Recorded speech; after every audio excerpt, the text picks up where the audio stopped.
Ladies and gentlemen, folks, neighbors of the community, I'm very glad to be here. My name is Felix Ordonez, Feliciano in Spanish, but cut short to Felix.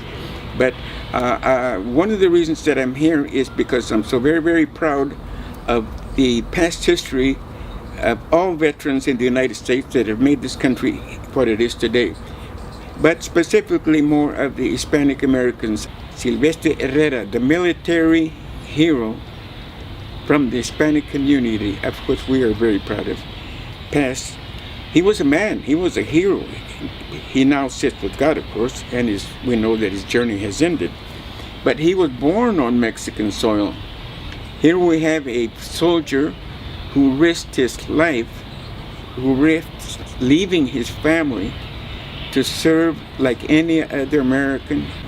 He was born to a grandmother of Hispanic descent, Mexican descent in the state of Chihuahua, where his whole family originated, and where he had the background instilled in him of being so proud of who he was that it's something that lasted with him throughout his whole life. But he was known as Silvestre Herrera, but in Spanish some of them even called him Chivete. Silvestre Herrera was born with nothing to give him a head start in life, except that he had the will and the desire to listen to the organ, to listen to his mother and a grandmother who was the only relative that was living to be able to help him along. Sylvester got to the U.S. By La Tia Goya, Tia, of course, his aunt, Goya, my grandmother's sister. They contacted her that Sylvester needed to come away because they could not afford to have him in Mexico. There's no way to continue to support him by the grandmother. So Tia Goya, the sister of Sylvester's grandmother, asked Tia Goya, which is my aunt, that used to live right in Towson with us, and this my mother's aunt also, asked if they could bring Sylvester to the United States so that they could no longer support him and help him.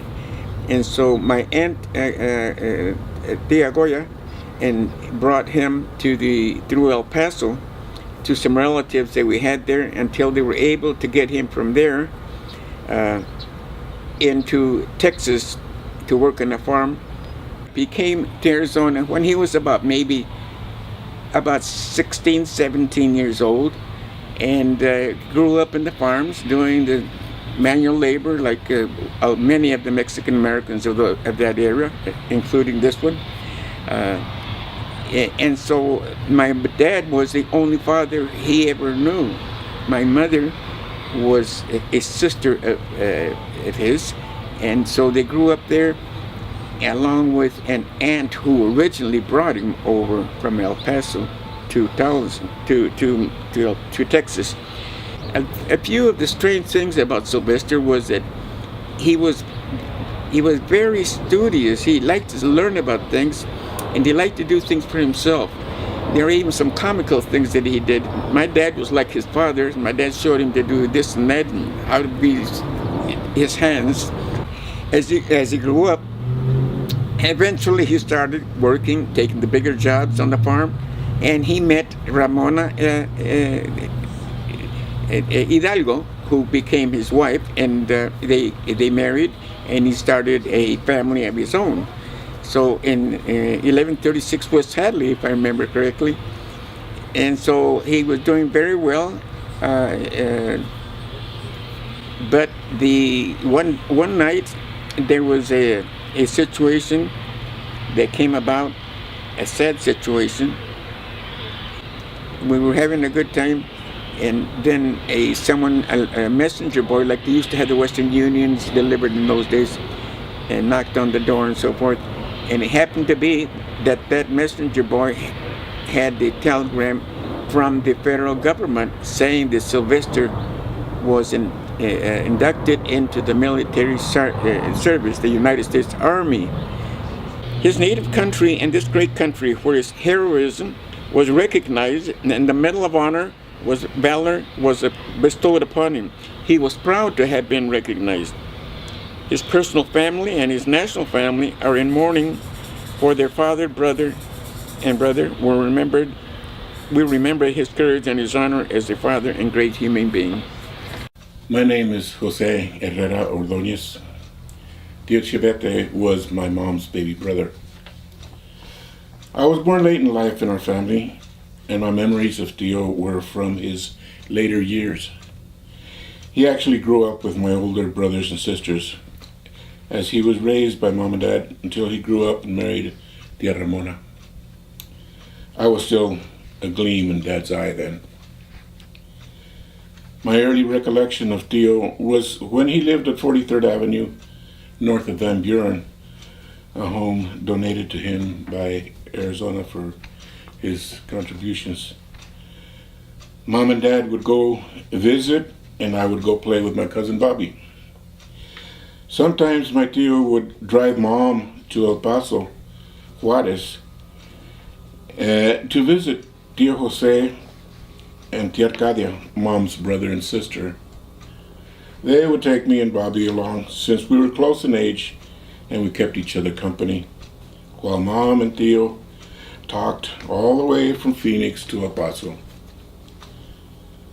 I never heard Tio talk about any war stories, and I didn't even know he was a hero until my high school years.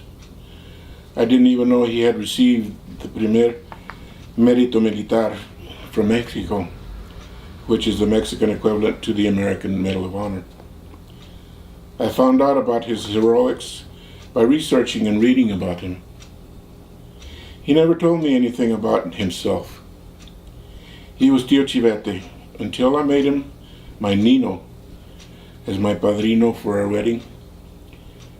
I didn't really take notice until my return from Nam and my marriage to my wife Irene that my Nino had a lot of upper echelon friends, as well as the friendship and respect of all the people who knew him as a young man growing up in rural Tolleson farms. I remember him greeting my dad, Ese gordito, whenever he came to visit Mom and Tia Goya. He and I never really got to swap war stories, but in my travels to Nam and Desert Storm, I always conducted myself as not to ever bring shame to my parents and to my Tio Chivete. I was part of the 348 Trans, part of 63rd ARCOM, when they dedicated the building at Williams Base. When my wife and I went to the state capitol to pay our respects to Mr. McCain as he lay in state, I gave his coffin a last hand salute. As we were leaving, we came across a stone monument in front of the Capitol that had my Tio Chivete's name engraved on it, as well as other Medal of Honor recipients, and I had to render a hand salute to him as well. Both were great men in my eyes, and I felt proud. My biggest tribute to these two men, as well as all those fellow soldiers who weren't as lucky to return home to loved ones, is to live and love our lives in honor of them. I give thanks to the Lord every day for the good fortune of living in this great country. I have seen and been on the other side of both the Atlantic and the Pacific, and I know, even with all its imperfections, this is by far the best country in the world. I just wish more people would realize and cherish what we've got. Thank you, Tio Chivete, your nephew, Chopi. The one story I remember, they were in my mom's backyard, and they had friends were visiting and stuff, and they had a little tortita, mulberry tree, and they had the tub with ice and beer and sodas and stuff, and so my Theo was over there. He sat by the tub and ice pick in his hand, and he broke the ice up for the drinks and stuff, And he gets done and he goes, whack. Starts arranging the drinks there. Well, he had prosthesis legs. He just stuck the ice pick in his one leg. And the ladies go, I saw a lot of his work with his leather works that he made in his little shop back there behind his house. Purses, especially women's purses, belts for men. There was a specialty. He also made sandals and very ornate. He had several presidents and inaugural balls that he got invited to. When my Nina wasn't able to go with him anymore, one of the daughters, either Barbara Kelly or Mona, would go with him.